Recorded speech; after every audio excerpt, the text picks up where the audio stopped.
nosso estudo.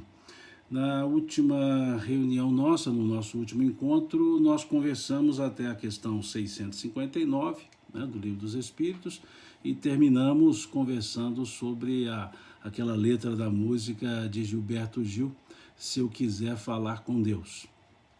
E, da mesma forma, nós vamos seguir, né, analisando questões, não todas elas, mas analisando questões que possam nos trazer algum entendimento sobre essa ideia da lei de adoração. Bom, boa noite a todos, né? Estou vendo aqui a Elza Rossi, lá de Londres. Um prazer, né, tê-la aqui conosco, né? Muito obrigado pela sua presença entre nós aqui, Elza. E então vamos conversar. Nós já falamos sobre a ideia da prece ser agradável a Deus, quando ditada pelo coração. Falamos do caráter geral da prece, o pedir, o agradecer, o louvar.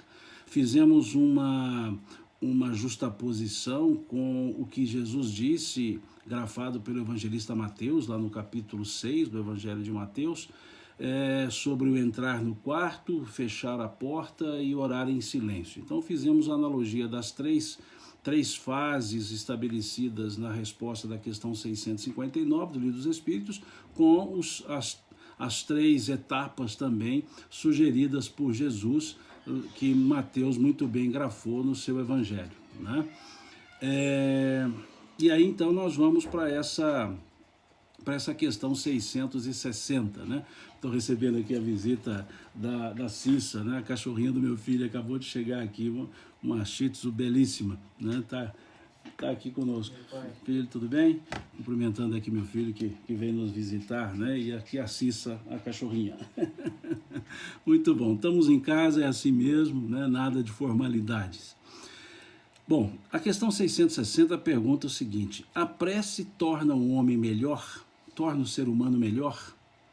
E os Espíritos respondem, sim, pois aquele que ora com fervor e confiança se torna mais forte contra as tentações do mal. Deus lhe envia os bons espíritos para o assistir. É um socorro que jamais lhe é recusado quando pedido com sinceridade.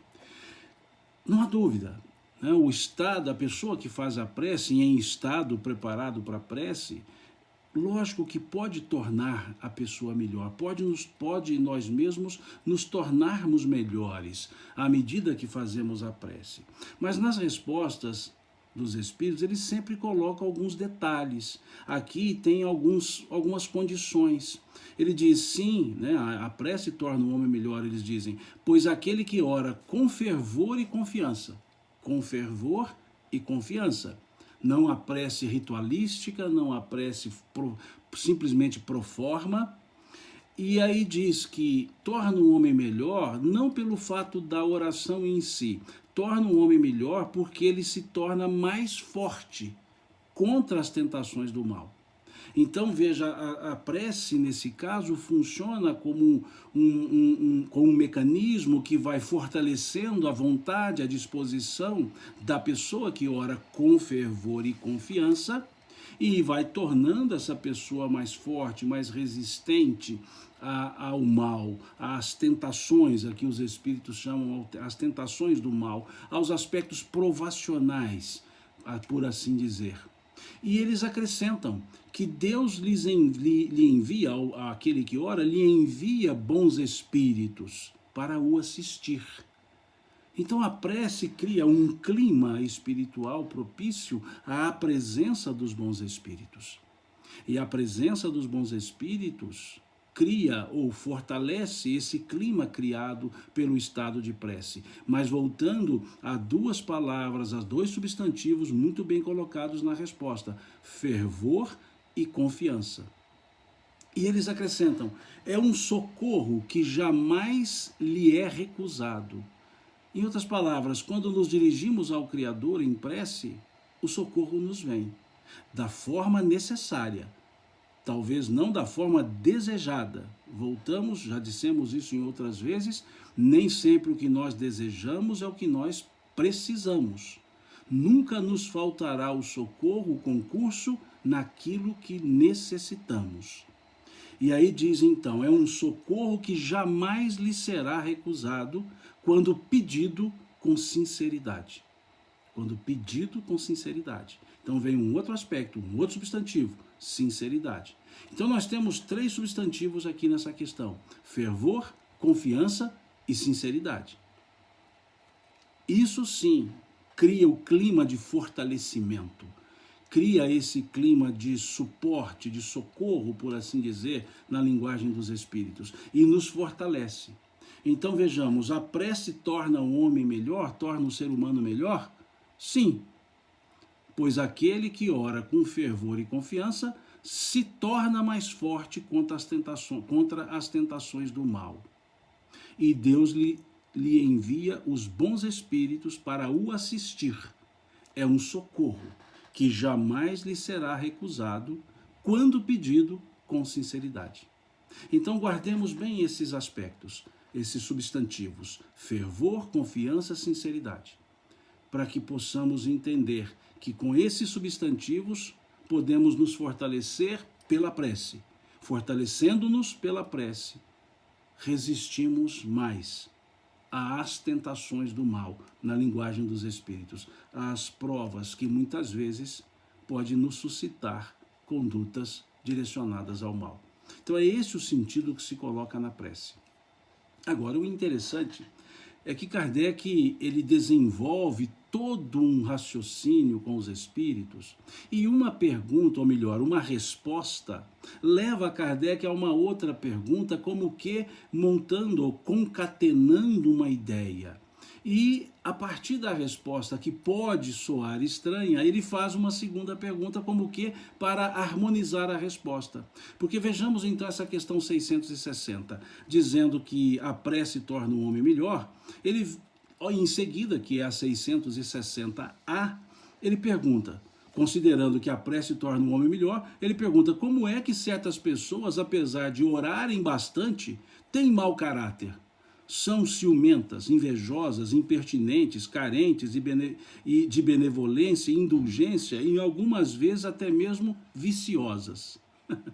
É lógica essa pergunta. Se a resposta é que a prece torna o homem melhor, por que tem pessoas que, embora orem bastante, são ciumentas, invejosas, impertinentes, carentes de benevolência, mau caráter, aqui diz a pergunta? É muito interessante essa pergunta. Por quê? Porque vem uma resposta com uma serenidade e, ao mesmo tempo, uma assertividade que nos faz entender de pronto. Respondem os espíritos: o essencial não é orar muito, mas orar bem. Veja que interessante essa resposta. O essencial não é orar muito, mas orar bem. E o orar bem nos devolve a resposta anterior: fervor, confiança, sinceridade. E nos leva à questão 658, quando a prece é ditada pelo coração. Então dizem claro, de forma clara os espíritos, o essencial não é orar muito, mas orar bem. O que nos leva a inferir que a prece não tem um aspecto quantitativista. A prece não é pela quantidade, a prece é pela qualidade, não na formatação da prece, na qualidade dos sentimentos colocados na prece. O importante não é orar muito, dizem os espíritos, mas orar bem. E eles seguem dizendo: essas pessoas acreditam que todo o mérito está na maior duração da prece e fecham os olhos para os seus próprios defeitos. Para elas, a prece é uma ocupação, um emprego de tempo, mas não um estudo de si mesmas. A ineficácia não é do remédio, mas da maneira como é aplicado. Ou seja, a ineficácia não está na prece, mas na maneira que ela é feita. Porque muitas pessoas utilizam a prece como se fosse uma justificativa para consertar no campo da espiritualidade os atos. Mas vejam o que eles dizem aqui: para essas pessoas, a prece é uma ocupação, um emprego de tempo, mas não um estudo de si mesmas. Um estudo de si mesmas. Pensemos nisso.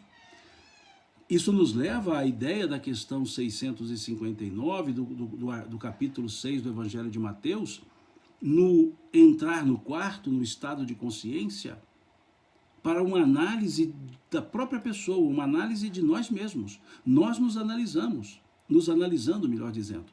Aqui diz, mas não se ocupam de um estudo de si mesmas.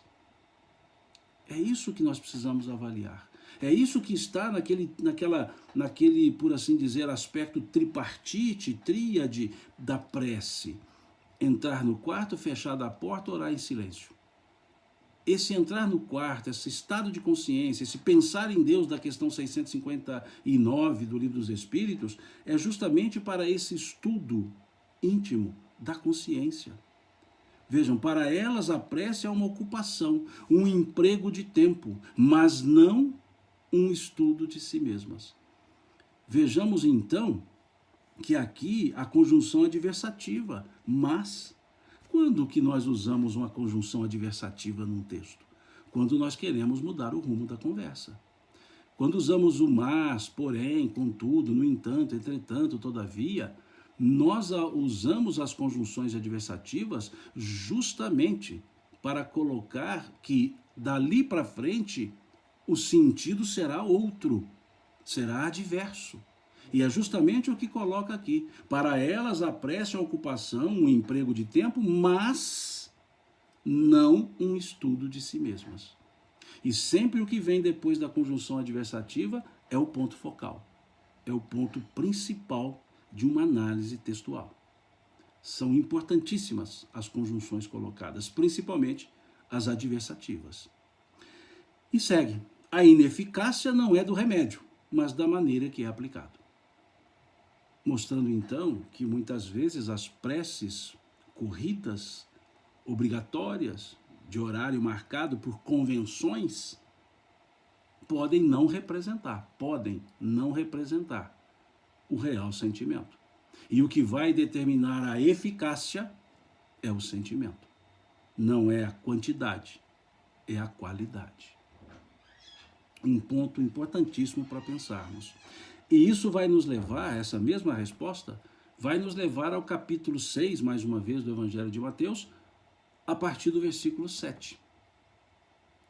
Porque lá Jesus vai dizer, não faças como fazem os fariseus, que pensam que pelo muito orarem é que serão atendidos. Veja que interessante. E não useis, diz ele, de vã repetição de palavras. Vã repetição de palavras, ou seja, quantidade. Veja, não faças como fazem os fariseus, que pensam que pelo muito que oram é que serão atendidos. E não uses de vã repetição, de vãs palavras, de vãs repetições. É esse o aspecto que está lá também no versículo 7 do capítulo 6 do Evangelho de Mateus. Versículo 7 do capítulo 6 do Evangelho de Mateus. E veja a consonância. Capítulo 6, versículo 7, questão 660A do Livro dos Espíritos. Lá Jesus vai dizer, vós não useis de vãs repetições. E aqui os espíritos vão dizer, o essencial não é orar muito, mas orar bem. Lá no versículo 7 do capítulo 6 de Mateus vai ser dito, pensam que pelo muito que oram é que serão atendidos. Aqui vai dizer, o essencial não é orar muito, orar bem. Vejamos a consonância perfeita, a total identidade daquilo que os Espíritos nos respondem com aquilo que Jesus ensinou lá, grafado por Mateus. São esses aspectos que nos encantam, o quão próximo ou próxima é a resposta dos Espíritos com o ensinamento de Jesus. O quão associados são esses ensinos, Isso vai reforçar aquela ideia que Jesus coloca, que João retrata no capítulo 16 do seu Evangelho, Jesus dizendo, muitas coisas eu vos tenho que dizer, mas vós não podeis suportá-las agora. Mas quando vier o Espírito de verdade, que da parte do meu Pai ele há de enviar, ele vos ensinará todas as coisas e vos fará lembrar tudo que eu vos tenho dito. Olha que interessante. Vos fará lembrar tudo quanto vos tenho dito. Jesus dizendo que o Consolador que viria no futuro, o Espiritismo, iria fazer lembrar tudo que ele havia dito. E é por isso que nós encontramos as consonâncias, as ressonâncias, as justaposições entre o que os Espíritos nos ensinam e o que Jesus ensinou. Trazendo numa linguagem mais recente, mais próxima ao nosso tempo, aquilo que Jesus falou. E desdobrando ainda. Porque ele disse, vos ensinará todas as coisas e vos fará lembrar tudo quanto vos tenho dito. E é isso que nós estamos vendo aqui. Vejamos o que está escrito aqui, o que Jesus ensinou lá. Perfeita. São elementos que nós dizemos que identificam a característica do Consolador, aquele que viria, né, eternamente, né? Porque aqui na sequência da fala de Jesus, ele diz, e vos fará lembrar tudo quanto vos tenho dito, porque não falará de si mesmo, mas daquilo que aprendeu do meu Pai, ou seja, da própria lei natural. Depois vai dizer que permanecerá conosco. Ali nós encontramos do capítulo 14 ao capítulo 16, ou seja, 14, 15 e 16 do Evangelho de João, nós encontramos 7 características do Consolador. Depois podemos um dia fazer um estudo sobre esse aspecto, sobre essas características. Mas o que eu quero chamar a atenção para agora é justamente esse ponto dito lá no capítulo 16 de Mateus, dito por Jesus, capítulo 16 de João, dito por Jesus, que o Consolador faria-nos lembrar tudo quanto Jesus havia dito. Então o Espiritismo não se afasta, não se aparta dos ensinos de Jesus. E encontramos isso, um dos pontos, aqui nessa questão 660 do Livro dos Espíritos. Alguém colocou aqui que orar é falar com Deus? Sim, exatamente. O que falamos na reunião passada, na Maria, se não me engano, é o que falamos na nossa live passada, né? Que é esse o aspecto. Conversar com Deus. E não é uma conversa articulada, necessariamente articulada por vós. É uma conversa necessariamente sentida pelo coração, né? Esse aspecto que nós temos que observar.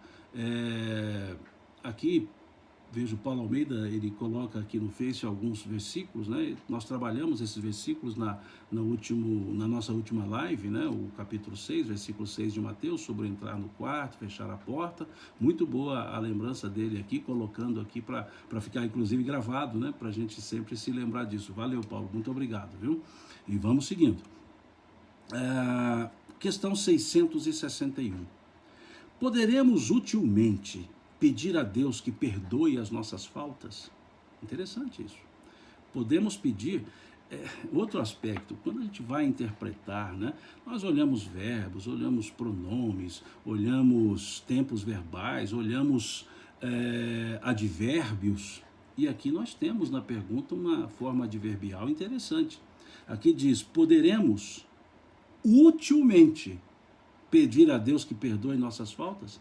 Não é só, na pergunta não é, poderemos pedir a Deus que perdoe nossas faltas? Não, há uma característica adverbial colocada na pergunta. Poderemos utilmente, é um advérbio, poderemos utilmente pedir a Deus que perdoe as nossas faltas? Então a pergunta, o núcleo da pergunta no verbo perdoar, mas também no aspecto do advérbio utilmente. Porque esse advérbio utilmente vai nos fazer ler a resposta buscando justamente o elemento de utilmente, de utilidade. Então é preciso que na pergunta percebamos o advérbio e percebamos o aspecto do verbo, por assim chamar, nuclear, esse ponto nuclear da pergunta. Então, podemos utilmente, e aí vem um outro verbo, pedir a Deus que perdoe as nossas faltas, vai para aquele caráter lá da prece da questão 650, da questão 659, que diz: pode-se louvar, agradecer ou pedir. Aqui vem um aspecto. Poderemos pedir, ou poderemos, melhor dizendo, utilmente pedir a Deus que perdoe as nossas faltas? E vejamos a resposta dos Espíritos. Deus, vejam, Deus sabe discernir o bem do mal. A prece não esconde as faltas. Olha que interessante, lógico. A prece não esconde as faltas. Aquele que pede o perdão de suas faltas, só o obtém, mudando de conduta. Olha que interessante. Então vejamos esse núcleo aqui, mudar de conduta. Veja, aquele que pede o perdão de suas faltas, só o obtém se mudar de conduta. Se mudar de conduta. Um aspecto de condicionante, se, e mudar de conduta. O mudar de conduta liga-se ao utilmente da pergunta. O utilmente, o advérbio utilmente da pergunta tem o elemento ressonante na resposta com a expressão mudar de conduta. Então, podemos pedir a Deus que perdoe nossas faltas? Sim. Podemos pedir utilmente a Deus que perdoe nossas faltas? Sim, desde que mudando de conduta. Olha que interessante. E eles já começam dando uma explicação. Deus sabe discernir o bem do mal. Deus sabe discernir. E a prece não esconde as faltas. Agora, se eu proponho a mudança de conduta, se eu mudo a conduta, esse é o aspecto da utilidade do pedido. O pedido só será útil mudando de conduta. Veja que interessante. Por isso que a gente não pode fazer, não pode, poder pode, não devemos fazer uma leitura cursiva, corrida. Nós precisamos meditar na pergunta, precisamos entender o que é a pergunta. Porque uma pergunta dessas não é uma pergunta solta no ar, ela foi elaborada, ela foi elucubrada para que pudesse trazer dos Espíritos uma resposta completa. Então, a qualidade da pergunta vai favorecer a intensidade e qualidade da resposta. Então, não tenhamos pressa em analisar a pergunta primeiro, para depois ir à resposta. É preciso que nós percebamos primeiro o que se está perguntando. O que se está perguntando? E aqui o que se está perguntando? O que se está perguntando aqui? Se podemos pedir utilmente a Deus o perdão, que perdoe nossas faltas. Utilmente. Pedir por pedir? Sim. Mas aqui foi colocado o advérbio utilmente. Pedir utilmente. E aí, da resposta, o que se liga ao utilmente é a expressão mudar de conduta. Então voltemos à pergunta e à resposta lida para a gente perceber a profundidade e a beleza dessa resposta, ou da própria pergunta. Poderemos utilmente pedir a Deus que perdoe as nossas faltas? Deus sabe discernir o bem do mal. A prece não esconde as faltas. Aquele que pede a Deus o perdão de suas faltas, só o obtém se mudar de conduta. As boas ações são a melhor prece, porque os atos valem mais do que as palavras. Olha que interessante. As boas ações são a melhor prece. São a melhor prece. Voltemos àquela frase atribuída a Madre Teresa de Calcutá, que já falamos em outro momento. Mais vale as mãos que trabalham do que os lábios que somente oram. Porque as mãos que trabalham são as boas ações, dizem aqui os Espíritos, as boas ações são a melhor prece, porque os atos valem mais do que as palavras. Os atos valem mais do que as palavras. Mas aí precisamos observar bem a ideia de atos. Quais atos? Os atos por si só? Por eles mesmos? Ou os atos que foram praticados, os atos bons, que foram praticados fruto da vontade de praticá-los. Isso vai nos levar de volta ao que nós já estudamos, ao que nós já conversamos em lives anteriores. Eu fico meio perdido aqui, que a gente está acostumado, o professor em sala de aula, e fala em aula anterior. E nós não temos aula aqui, nós estamos estudando todos nós. Então eu fico meio perdido para achar a palavra. Live anterior, reunião anterior, encontro anterior, conversa anterior. Anterior, pronto. Fica mais fácil assim. E o que nós falamos lá no anterior? A vontade de praticar o bem. Quando analisamos lá o bem e o mal. Que o bem, ele precisa ser precedido da vontade de praticá-lo.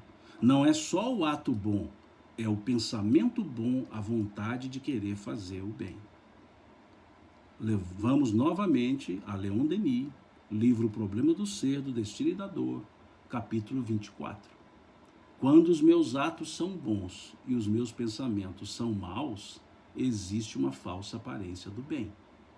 Quando os meus atos são bons e os meus pensamentos são maus, existe uma falsa aparência do bem, que nos leva à ideia contida no capítulo 15 do Evangelho segundo o Espiritismo, na mensagem que tem por título, o próprio título do capítulo, Fora da Caridade não há salvação, ditada pelo apóstolo Paulo. Lá ele diz, para fazer o bem é necessária a ação da vontade. Então é preciso que tragamos para cá a ação da vontade na ação material, na ação do bem. Então aqui na frase, as boas ações são a melhor prece, porque os atos valem mais do que as palavras, precisamos colocar a ideia que as boas ações com as intenções, pensamentos, vontades de praticá-las são a melhor prece. Porque senão nós vamos nos esconder em atos bons, mas feitos de forma aparente. Mais uma vez dizendo o que já dissemos. É como se alguém chegasse, por exemplo, para mim e dissesse, Simão, você vai nos ajudar na campanha do quilo? E eu digo, lógico que eu vou, afinal eu sou o vice-presidente do centro, se eu não for, o que vão falar a meu respeito? O ato visto pelos outros será bom, mas o motivo real de eu ir não é a vontade, é a aparência. Então aqui, para que de fato as boas ações sejam a melhor prece, é preciso que as boas ações sejam feitas, praticadas, devidamente irrigadas com a vontade de praticá-las, ou a vontade em praticá-las. Isso é o que está aqui na questão 661. Voltemos a lê-la por completo. Poderemos utilmente pedir a Deus que perdoe as nossas faltas. Deus sabe discernir o bem do mal. A prece não esconde as faltas. Aquele que pede a Deus o perdão das suas ofensas só o obtém se mudar de conduta. As boas ações são a melhor prece, porque os atos valem mais do que as palavras. Eu estou lendo aqui, pode ser que alguém acompanhe aí a leitura pelo o Livro dos Espíritos e dá um pouco de diferença na tradução. Óbvio, vai depender do tradutor, da tradução. Eu uso aqui uma tradução do Evandro Noleto, que eu acho muito boa, até porque essa edição aqui foi uma edição comemorativa dos 200 anos, e aí então ele utiliza muitos prefácios e pós-fácios que foram colocados depois da segunda edição, pós-fácios e prefácios de Kardec. E esses pós-fácios e prefácios não vão ser encontrados na tradução que tem por base a segunda edição. Então o texto básico é a segunda edição, óbvio, e depois ali ele foi acrescentando comentários que Kardec foi colocando como principalmente os pós-fácios. O prefácio ele não muda, mas os pós-fácios ele escreve, inclusive mais na Revista Espírita.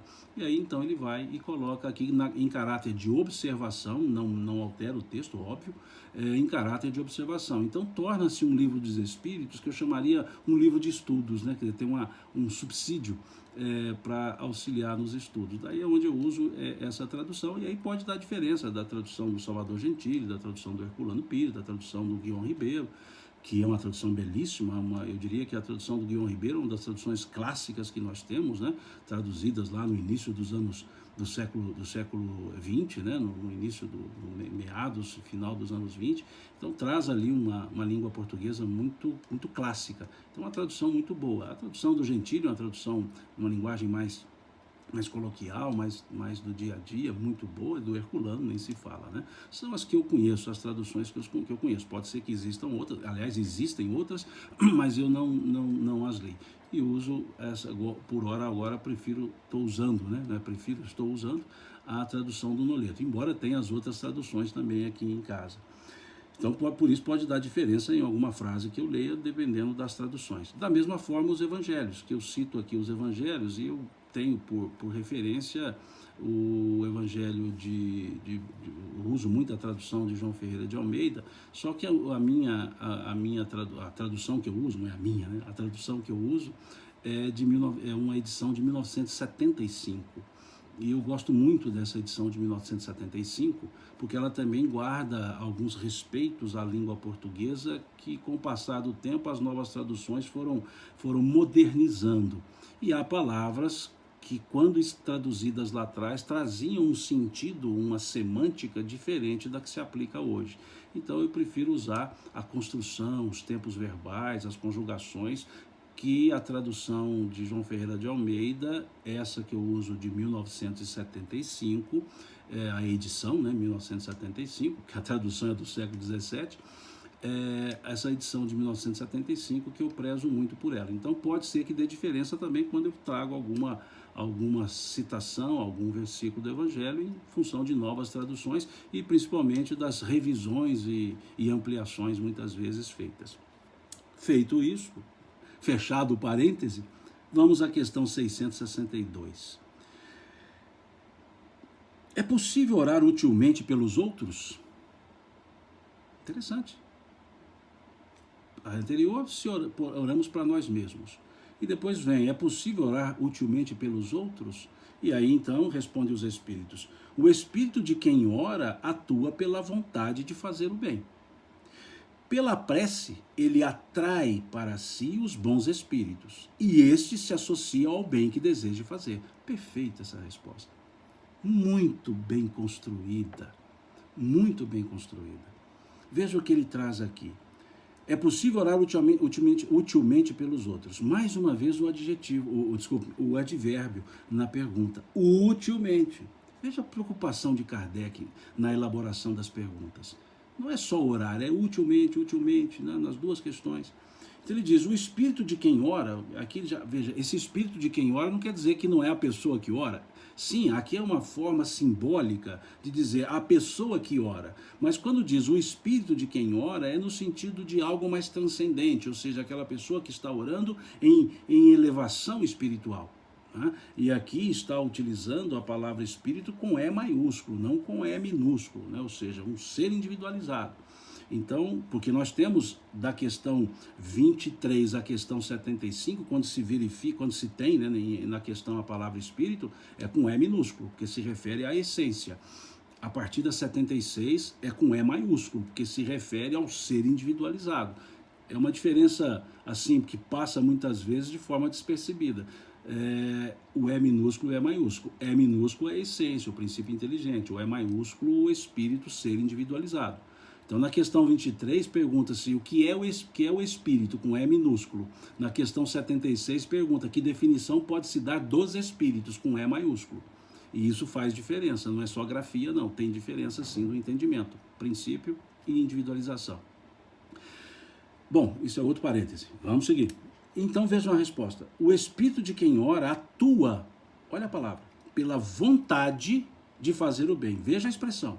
Já não é mais só fazer o bem, pela vontade de fazer o bem. Olha o que é a força da vontade, não por motivo outro que Emmanuel coloca no livro Pensamento e Vida, a vontade como o gerente, né, o gerenciamento, né, a gerente da mente, da nossa estrutura mental.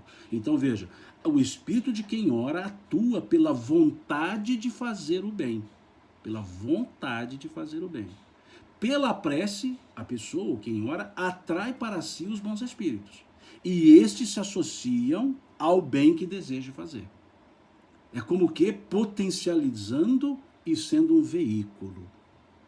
Isso Kardec explica de uma forma interessante, com o título Mecanismo da Prece, no capítulo 27 do Evangelho segundo o Espiritismo, que nós não estamos estudando.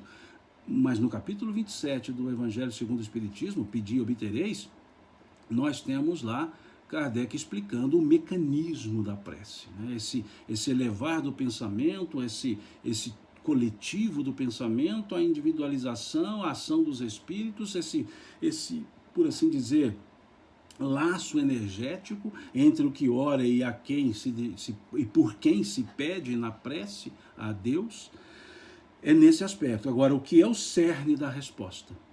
Vontade de fazer o bem. Então não é orar utilmente pelos outros para que eles se distanciem de nós. Do tipo, Deus, pelo amor de Deus, tira esse da minha vida. Não, a ideia não é essa da prece. É pedir utilmente às pessoas. Né? Utilmente pelas pessoas, melhor dizendo. Então esse é um ponto que está muito claro. E Kardec faz um comentário. Aqui já é comentário de Kardec. Possuímos em nós mesmos, pelo pensamento e pela vontade, um poder de ação que se estende muito além dos limites da nossa esfera corporal. Olha o que Kardec escreve. É um comentário de Kardec. Possuímos em nós mesmos, pelo pensamento e pela vontade, um poder de ação que se estende muito além de nossa esfera corporal. Olha que interessante. Esse ponto nós precisamos avaliar. Esse ponto precisamos. Pela vontade, pelo pensamento, temos forças, temos um poder de ação, diz Kardec.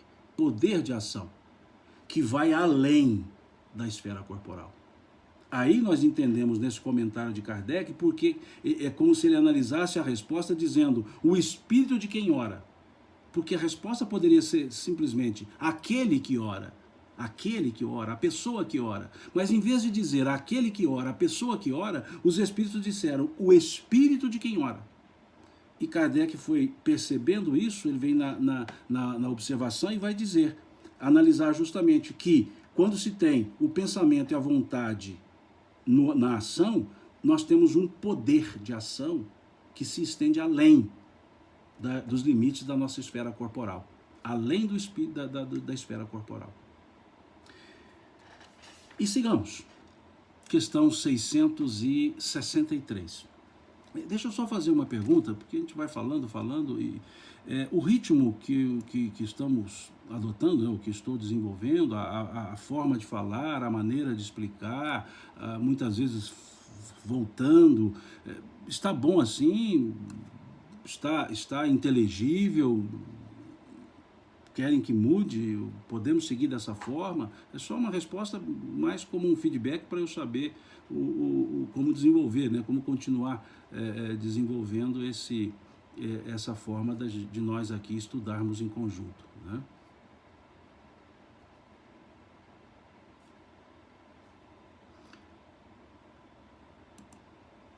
Ok? Então vamos para frente. Vamos mais. Questão 663. As preces que fazemos por nós mesmos podem mudar a natureza de nossas provas e desviar-lhes o curso? Isso é interessante. As preces que fazemos por nós mesmos.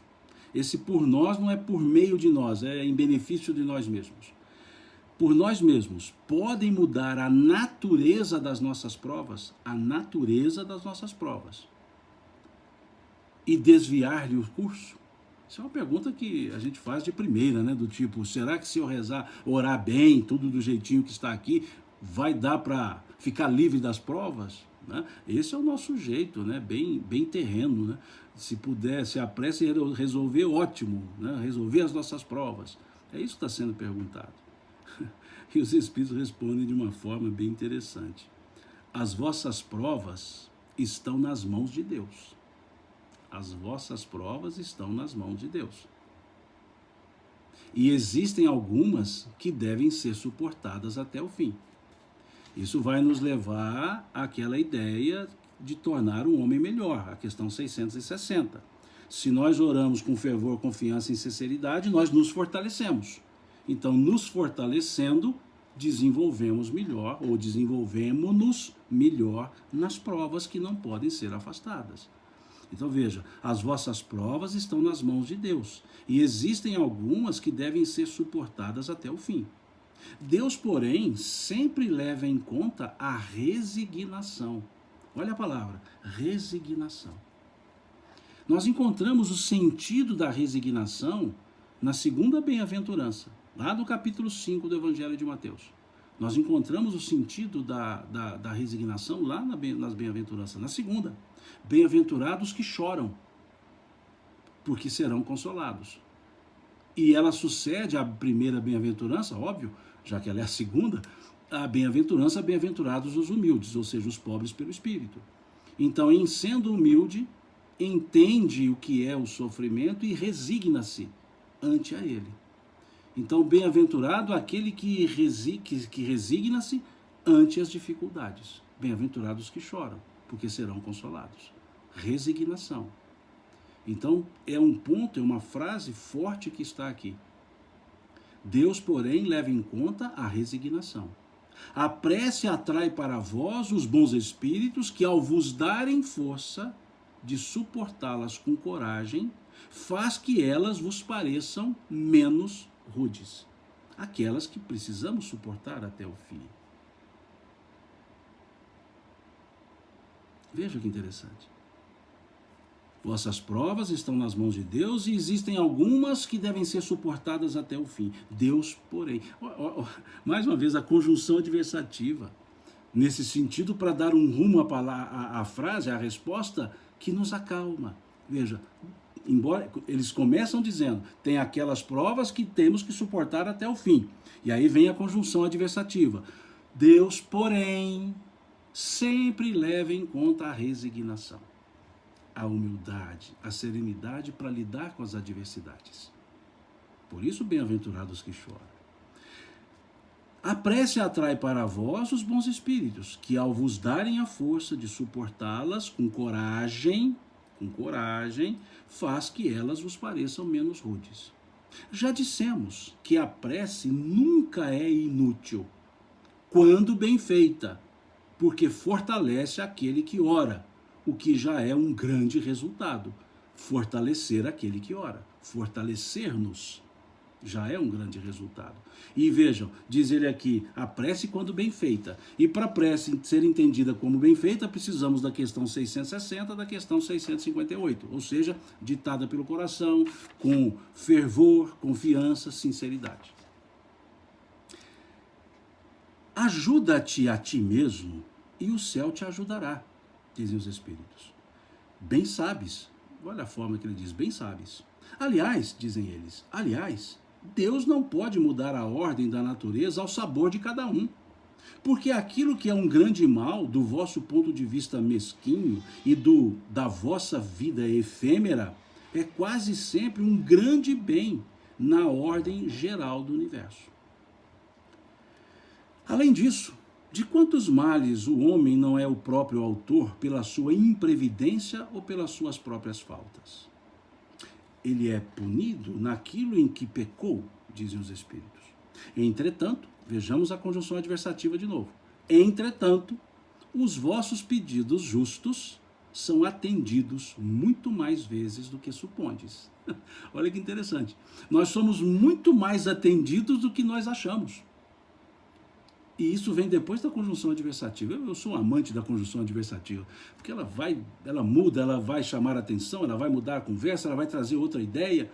Então eles trazem uma forma quase que vocativa, uma forma de dizer explicar que nós temos que seguir com as provas, que muitas vezes nós é que causamos tudo isso, e colocam a conjunção adversativa. Entretanto, os vossos pedidos justos são atendidos muito mais vezes do que supondes. Julgais que Deus não vos ouviu porque não fez um milagre? Esse em vosso favor? Quando vos assiste por meios tão naturais que vos parecem obra do acaso ou força das próprias circunstâncias? Os atendimentos de Deus às nossas preces nos chegam de maneira natural, nada espalhafatosamente, não. Nos chegam de maneira serena, natural. Uma pessoa que nos traz um concurso, uma situação que fica resolvida. Muitas vezes nós pedimos uma cura e Deus inspira o médico que diagnostica corretamente e prescreve corretamente. E a cura veio por Deus, pelas nossas preces, mas inspirando outra pessoa a agir materialmente conosco. Veja que coisa interessante.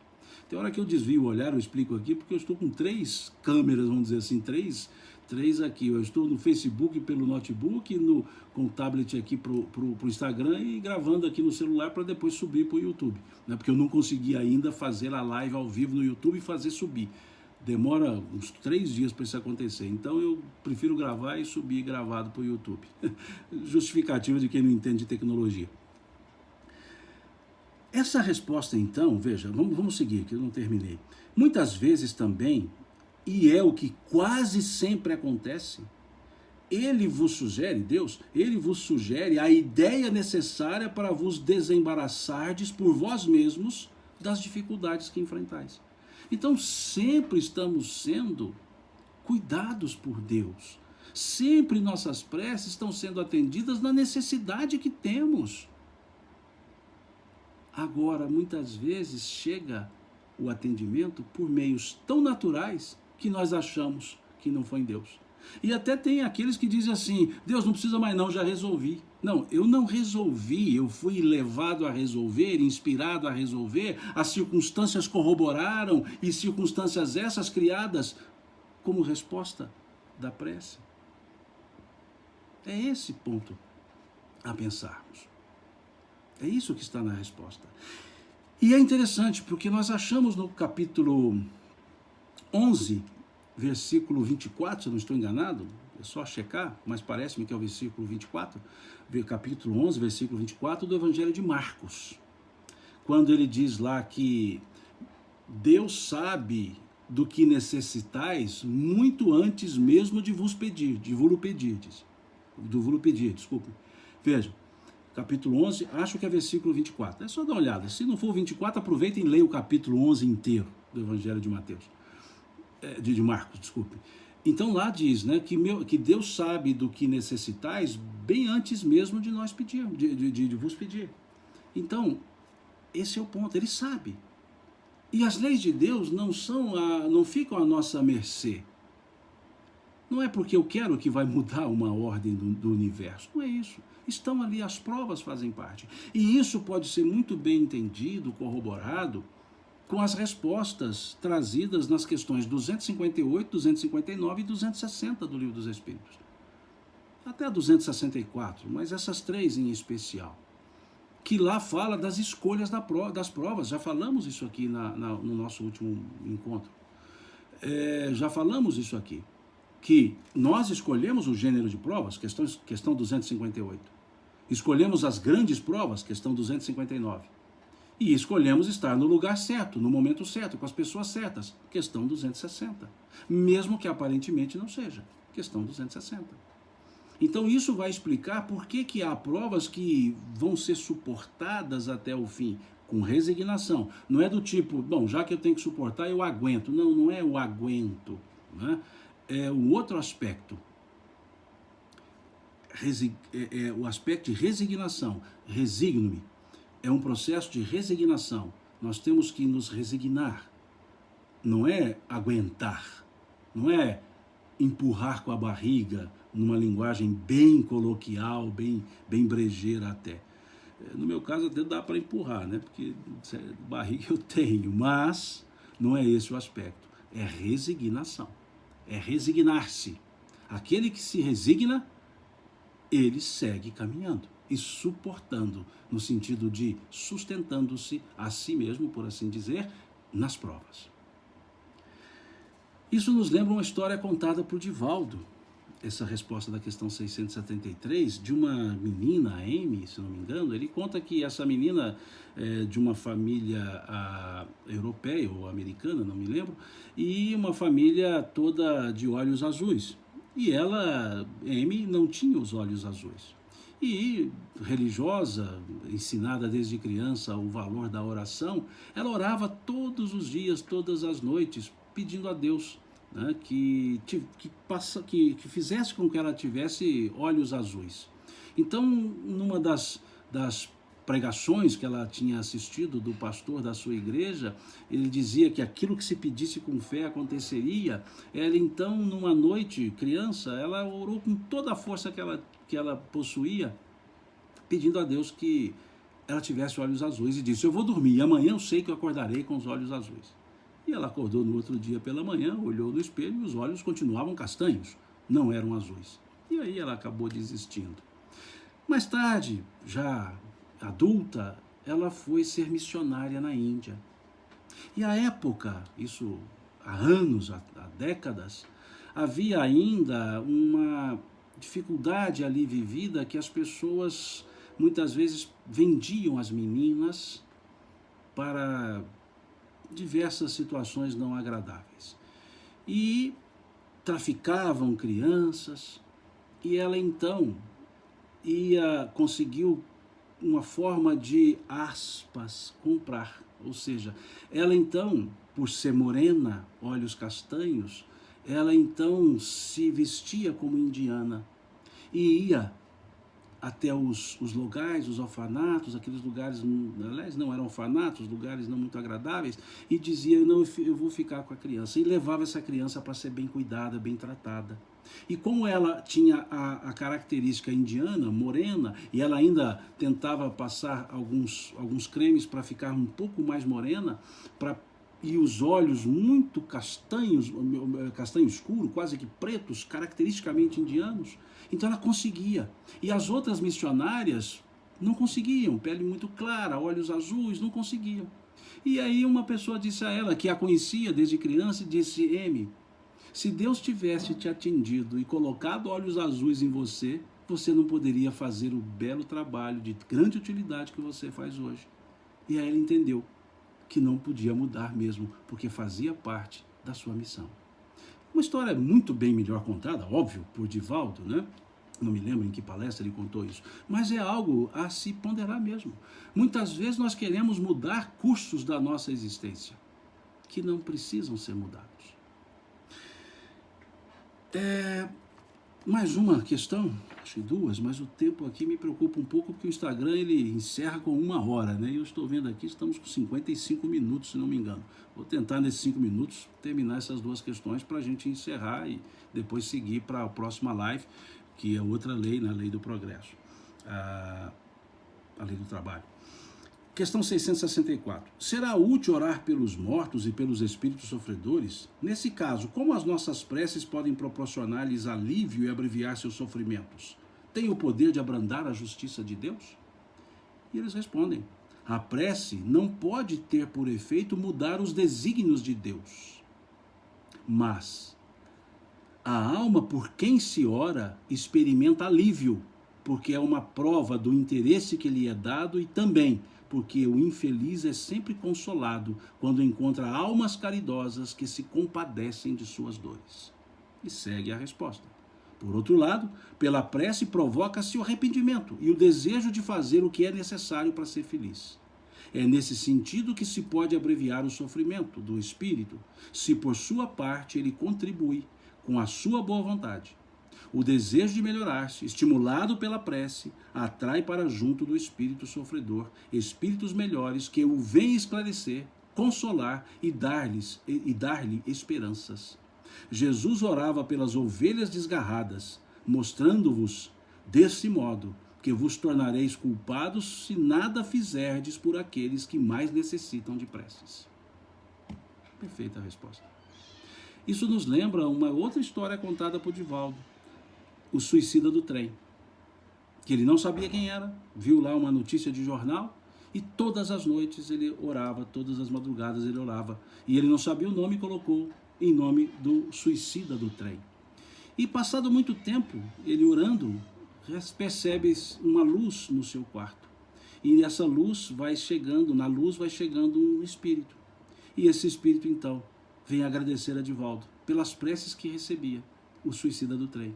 E dizia ele que naqueles momentos em que a cena repetidamente acontecia, dele se jogando na frente do trem e as dores vinham, ele sentia como que uma réstia de uma luz que lhe dava um certo conforto. Então, por segundos ele tinha um conforto. E esses segundos eram preciosos. E sempre se repetiam. E à medida que ele foi, então, foi passando o tempo, aquilo foi melhorando. E ele foi percebendo, até que foi informado, que esses alívios vinham da prece feita por Divaldo. Muito bem contada por Sueli Caldas Schubert, lá no livro Semeador de Estrelas. Vale a pena ser lida. E, por fim, a questão 666.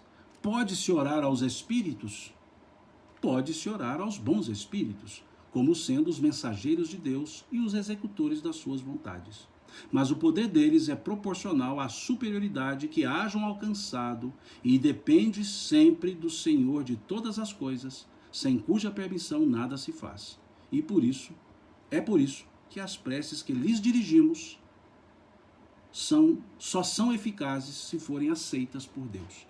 Então muitos dizem, não adianta orar para os espíritos ou para que os espíritos nos levem as preces. Sim, dizem eles.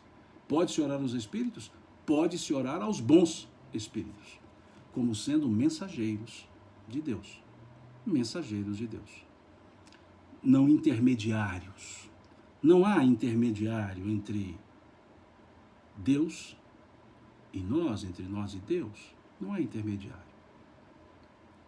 Mas há mensageiros que podem muito bem daqui para lá e de lá para cá, como o mensageiro Gabriel conversando com Maria, o mensageiro Gabriel conversando com José, o mensageiro Gabriel conversando com Zacarias, o mensageiro Gabriel conversando, ou aí não é Gabriel, os mensageiros chamados anjos conversando com os pastores.